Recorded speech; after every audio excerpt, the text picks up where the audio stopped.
ದಶಕಗಳಿಂದ ವಿಚಾರಣೆ ಹಂತದಲ್ಲಿರುವ ನ್ಯಾಷನಲ್ ಹೆರಾಲ್ಡ್ ಪ್ರಕರಣದಲ್ಲಿ ಡಿಸಿಎಂ ಡಿಕೆ ಶಿವಕುಮಾರ್ಗೆ ಹೊಸ ಸಂಕಷ್ಟ ಎದುರಾಗಿದೆ. ಈ ಪ್ರಕರಣದ ಪ್ರಮುಖ ಆರೋಪಿಗಳಾದ ಸೋನಿಯಾ ಗಾಂಧಿ ಹಾಗೂ ರಾಹುಲ್ ಗಾಂಧಿ ವಿರುದ್ಧ ಹೊಸ ಪ್ರಕರಣ ದಾಖಲಿಸಿಕೊಂಡಿರುವ ದೆಹಲಿ ಪೊಲೀಸರು ಡಿಕೆಶಿಗೂ ನೋಟಿಸ್ ಕಳುಹಿಸಿದ್ದಾರೆ. ಈ ಪ್ರಕರಣ ಸಂಬಂಧ ಡಿಕೆ ಶಿವಕುಮಾರ್ ಪ್ರಬಲವಾದ ಮಾಹಿತಿ ಹೊಂದಿದ್ದಾರೆ ಎಂಬ ನಂಬಿಕೆ ದೆಹಲಿ ಪೊಲೀಸರದ್ದು.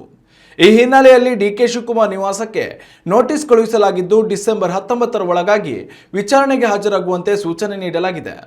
ಡಿಕೆ ಶಿವಕುಮಾರ್ ಹಾಗೂ ಡಿಕೆ ಸುರೇಶ್ ಸಹೋದರರು ವೈಯಕ್ತಿಕವಾಗಿ 2.5 ಕೋಟಿ ರೂಪಾಯಿಗಳನ್ನು ಯಂಗ್ ಇಂಡಿಯಾಗೆ ದೇಣಿಗೆ ರೂಪದಲ್ಲಿ ನೀಡಿದರು. ಅಲ್ಲದೆ ಡಿಕೆ ಅವರ ಟ್ರಸ್ಟ್ನಿಂದಲೂ 2.5 ಕೋಟಿ ರೂಪಾಯಿ ದೇಣಿಗೆ ನೀಡಿರುವ ಆರೋಪ ಕೇಳಿಬಂದಿತು. ಹೀಗಾಗಿ ಡಿಕೆ ಸಹೋದರರನ್ನ ಇಡಿ ವಿಚಾರಣೆಗೆ ಒಳಪಡಿಸಿತ್ತು.